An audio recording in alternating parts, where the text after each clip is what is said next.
Hey guys, what's up? Welcome back to my YouTube channel. If you're not familiar, my name is Lissy. I'm a type 1 diabetic of 6 years and a health coach. I haven't put up a YouTube video in a while. A few reasons for that. One, I had a Dell laptop, so every time I wanted to edit, I had to steal my boyfriend's laptop to do that, and I just felt rushed with editing, and I didn't want to put out videos that I wasn't 100% confident in. Number two, life started happening. If you, for some reason, live in a bubble, we are in the middle of a global pandemic, so there's been a lot going on with that. A lot that I will probably address in another video, but 2020 all in all has just been really crazy. So now with everything going on, I have taken a step back from my part-time job, and I am pretty much 100% all in my health coaching business. I've been really reconstructing all my programs, really thinking about what I want to deliver to my clients and making sure that is the best content possible. So I've been really putting my energy into that, so that's why YouTube really hasn't been a big priority right now. But now that I'm kind of back into the swing of things, I do want to put more content out there for you guys, so that is what I'm doing today. So like you know, we are in the middle of a pandemic. The coronavirus has been it's just been making life really crazy, and I'm sure I'm not the only one that feels that way. But one thing that has really made it a lot harder is being a type 1 diabetic. So I'm sure it's no surprise to anyone that diabetics are considered higher risk. We're told through the media, we're told by our doctors, we're kind of reminded by every person you probably know. I think that's kind of something that's made this whole experience a lot scarier because we have more things to consider. We have to take more preventative action, and we just have more things to fear. This is something that, depending on our health, can make a massive impact. So I've been personally trying to obviously stay home as much as I can, limit my contact with other people, but sometimes that is impossible. Like right now, I do have to go grocery shopping. It's something that I have to do. Online shopping is pretty much impossible right now. I live in New Jersey, which is pretty much the center, like we're right next to New York. This is a huge issue right now. So I'm going to the grocery store. So I want to take you through my grocery shopping experience and just kind of show you what I'm doing to stay safe and hopefully pass along some good tips and tricks for you. Some people might not agree with what I do. Some people might. I don't know. This is what I do to help protect myself, and it's what has been working for me so far. So number one, so I wear a face mask. There's a lot of controversy over whether they actually work or whether they're necessary, but in the state of New Jersey, they are mandatory now to go into a lot of different stores. So I bought it, I wash it after every single time that I use it. I bought a 12-pack for my family. They were $30. So I have two of them that I can just kind of rotate through, but they have ear holes, and you just kind of put it over, put on your ear holes, and then take it off and wash it. Next item, again, there's a lot of controversy over this, but I do wear gloves, especially when I'm going into the grocery store. Now, these are important to use the right way. A lot of people will put them on in their car, they'll go in the store, touch everything, touch their cell phone, touch their face. They come out of the store and they're touching their steering wheel, touching their handles, touching everything. It drives me crazy. I put them on as I'm walking up to the store, so I'm not touching anything. I make sure that I'm not touching my phone or my face or my purse when I am in the store.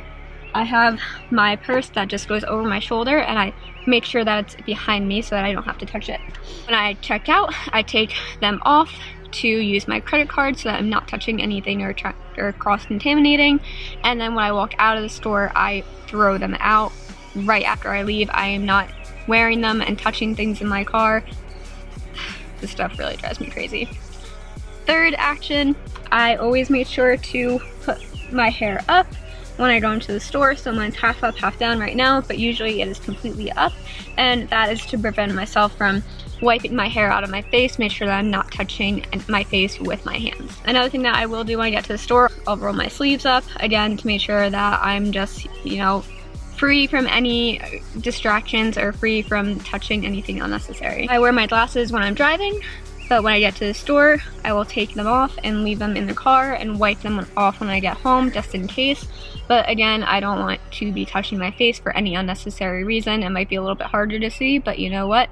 It's better than me taking my hands and touching things with and touching my face, pushing them up, or whatever I have to do. Before I leave my house, I grab disinfecting wipes and disinfecting spray. This might seem like overkill, but to be honest, I'd rather be safe than sorry.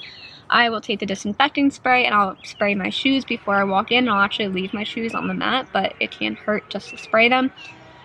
With the disinfecting wipes, I will wipe down my keys, I'll wipe down my glasses, my cell phone, anything that I might have touched, my steering wheel, and I will also go in my trunk and I'll wipe down any packaging. But usually I'll be in my trunk and I will just take off any excess cardboard, excess packaging that I don't need, that I can immediately throw in the garbage can before I even walk in my house. Again, it might seem a little extra, it might seem a little crazy, but I am being very cautious when it comes to this thing. I don't want to bring anything into my house that I don't have to. Phone always goes inside my purse. I will not touch it from the time I walk into the store until I leave the store, and even then I'm a little skeptical because I've been touching things. And usually I bring a juice box just in case, but I always make sure my blood sugars are always steady going in, so I don't have any insulin on board and I don't have any stubborn highs or anything. So another thing to consider. I think I covered everything. I'm gonna go ahead and go in and I'll take you guys through the process when I get home. Okay, so just pulled up to Trader Joe's. They do a system where they make you wait outside and they don't let more than 30 people into the store at the same time. Honestly, I appreciate that a lot. I like that system. The only thing that sucks is that there's quite a bit of a line right now. Oh, this is a line. Goes all the way to the front of the store. Alright, let's do this. Okay, so just got home. Literally a shit show. I think it took me like 2.5 hours to go through that entire process. I had to go to the deli, go to Trader Joe's, and then go to ShopRite for whatever I couldn't get at Trader Joe's. And it's just a madhouse. Like, Trader Joe's is very organized and ShopRite is very not organized. So people will like be right up in your face and I'm not comfortable with that. So now I'm going to unbox whatever I can, wipe down whatever I can, and then I'll go inside, take off my shoes before I go in, get changed out of these clothes first, and then wipe down everything else and put away everything into the pantry and hope that I got everything. And another thing that I want to talk about is just in general, you know, what we should be doing as diabetics to really take care of our health during this time, because again, we are known as the high-risk people, and that in itself as a label is kind of scary. So something that I've been doing is paying a lot of attention to my blood sugars. The more control you have of your blood sugars, the better chance that your body has to recover from something like this if you were to catch it. And that really goes for any sickness and any infection.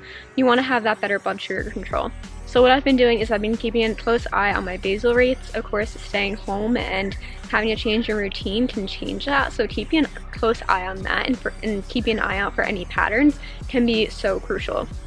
I've also been trying to move my body every day, whether it's taking my dogs for a walk or getting a workout in to keep my insulin sensitivity up and just to keep my body moving. And lastly, I've been trying to really fuel myself with whole foods whenever I can. Of course, it's a little harder with having more limited access to grocery shopping, but just making sure that you're giving yourself those nutrients and vitamins that your body needs, and just really limiting the processed foods. Especially for me, like, I also suffer from ulcerative colitis, so if I can put higher quality foods into my body, the better chance I have of staying in remission. I've been in remission for a year and I really want to keep it that way.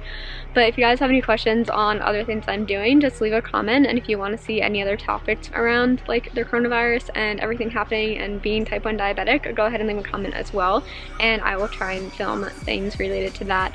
But I have a lot of good content coming, so I'm really excited. If you haven't already, subscribe to my channel so you'll be notified every time I put up a new video. Stay safe, stay healthy. Remember, this is not forever, even though it might feel like it, but take care of yourself and stay healthy.